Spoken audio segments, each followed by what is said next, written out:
Oke, Assalamualaikum warahmatullahi wabarakatuh. Pada video kali ini saya akan menjelaskan tentang cara menambah tugas pada sebuah mata kuliah. Misalnya mata kuliah ini saya sudah buka, saya ingin tambahkan sebuah tugas misalnya pada section yang ini. Saya ingin tambahkan, tentunya pastikan ini diklik yang gambar roda ini, kita klik, kemudian klik turn editing on, sehingga ada pensil seperti ini. Kemudian tambah, ini saya ingin tambah tugas di sini, klik add activity and resource, klik. Nah, bagian atasnya ada assessment. Assessment, klik.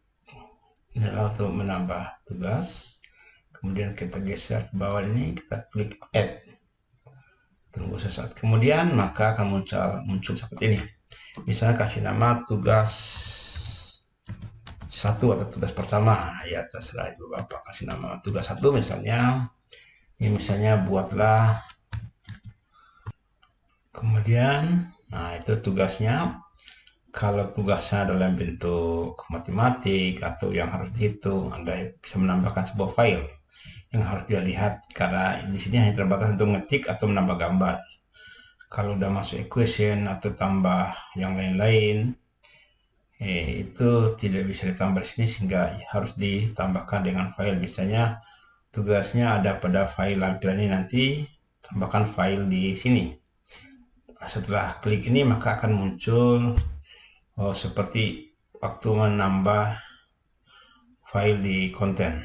Itu akan muncul upload, browse, kemudian upload, dan muncul seperti biasa seperti kemarin ya. Silahkan dicoba. Nah, kemudian yang penting adalah availability ini. Di sini kapan mahasiswa bisa mulai mengirim atau mengerjakan tugas tersebut. Ya, misalnya ini mulai tanggal 5 Juli tahun 2020. Jam berapa? Nah, silakan diisi ini kapan. Artinya walaupun kita buat ini, kita bisa setting pada waktu yang akan datang baru bisa dibuka, bisa dikerjakan. Oke. Pastikan ini kalau klik ini display. Diklik display ya, tadi saya lupa. Nah, kemudian due date. Due date itu adalah kapan mahasiswa terakhir bisa mengirim tugasnya. Nih. Tugas yang ini kapan bisa terakhir, due date kapan mahasiswa itu bisa terakhir. Misalnya kalau sampai tanggal 6 jam, berarti hanya 1 hari artinya ya. Kalau hari ini sampai besok misalnya, berarti sampai jam berapa? Sampai jam 15.00. Jadi terakhir dia bisa mengirim sampai tanggal 6 Juli jam 15 atau jam 3 siang. Kemudian di sini ada cut off date, dikasih centang, ini harus minimal sama atau lebih besar dari due date-nya. Ini artinya kapan mahasiswa boleh terlambat. Jika ini tidak dicentang, maka mahasiswa akan bisa mengirim kapanpun. Hanya saja ada tandanya ini terlambat sekian menit, terlambat sekian jam dari yang ditentukan ini. Tapi kalau kasih centang, kalau ini sama dengan waktu ini, maka mahasiswa tidak diizinkan terlambat. Begitu waktunya jam ini, tanggal 6 misalnya, jam 19.00, maka lewat tanggal ini, jam ini, mahasiswa tidak bisa lagi mengirim tugasnya. Tapi kalau ini tanggal 7, berarti ada waktu diizin terlambat, tapi hanya ada keterangan. Mahasiswa dapat mengirimkan tugasnya, hanya saja ada keterangan terlambat sekian menit, terlambat sekian jam, ada keterangan yang dihitung oleh sistem. Jadi itu kalau tidak dicentang berarti diizinkan sampai kapanpun boleh terlambat. Nah, tapi dicentang ini kalau sama persis tidak boleh kurang dari yang ini, akan ditolak kalau di-enablekan.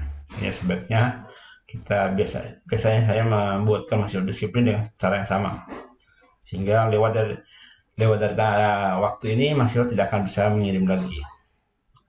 Oke, ini tanggal ini hanya mengingatkan kita untuk kapan tugas ini diberi nilai, akan diingatkan oleh sistem lewat email biasanya. Oke, kita ke bagian submission type. Di sini ada online file submission. Kalau kita klik online, itu artinya mahasiswa hanya bisa menjawab tugas tersebut dalam bentuk teks secara online tanpa bisa mengirim file.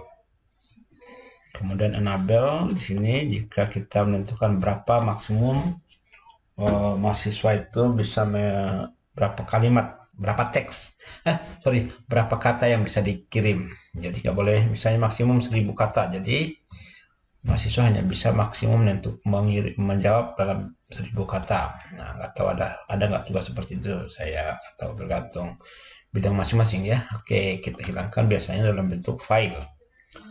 Kalau dalam bentuk file secara default biasanya tulisannya 20. Defaultnya kalau kita buka bentuknya begini. Nah, artinya mahasiswa bisa mengirim atau menjawab tugas tersebut dalam bentuk mengupload file. Berapa maksimum mahasiswa bisa? Satu orang mahasiswa, saya ulang, berapa maksimum satu orang mahasiswa mengirim tugas tersebut? Secara default mahasiswa bisa mengirim 20, tapi biasanya itu terlalu merepotkan dosen membaca file kalau terlalu banyak. Biasanya satu ini, kemudian itu artinya mahasiswa hanya bisa mengirim satu file untuk satu tugas. Jadi kalau tugasnya terlalu banyak, misalnya harus ada gambarnya sehingga ukurannya lebih besar, bisa diberikan 2 atau 3 file. Oke, ini ukuran satu file itu berapa maksimumnya? Ini maksimum satu file ada maksimum 10 mega. Ya, kalau besar ukurannya maka dia lebih lambat mahasiswanya untuk uploadnya. Sehingga biasanya 2 mega, tergantung ibu bapak yang lebih tahu. Ini jenis file yang bisa dikirim, apa PDF, ada tinggal pilih aja, nanti diklik sini. Kemudian save and display ya. Kemudian itu saja. Yang lain sudah. Oke. Simpan.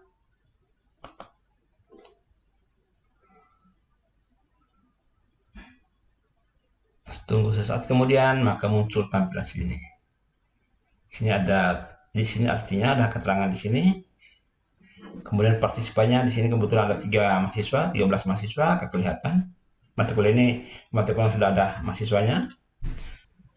Oke, bagaimana tampilannya pada mahasiswa ya. Nah, bagaimana mahasiswa melihat tugas tersebut? Tentunya kita harus ganti dulu peran. Kita klik di sini, switch role, klik. Kita ingin jadi student dulu, tampilan sebagai student. Kemudian klik student, berarti kita melihat tampilan sebagai mahasiswa. Nah, kalau mereka masuk mata kuliah tersebut, maka mereka melihat begini. Mereka klik tugas. Ini ada. Nah, ini bunyi tugasnya tadi. Kemudian ini masih ada waktu 19 jam, sekian menit. Nah, mereka klik di sini untuk mengirim tugas tersebut. Klik. Nah, kemudian di sini mereka bisa klik sini atau di sini untuk mengirim tugas dalam bentuk file yang kita inginkan. Mereka simpan, selesai. Oke, kemudian kita bisa kembali ke normal sebagai dosen. Kita klik lagi ini, return to my normal role. Klik di sini, maka kita kembali tampilan seperti ini. Masih tunggu lagi proses.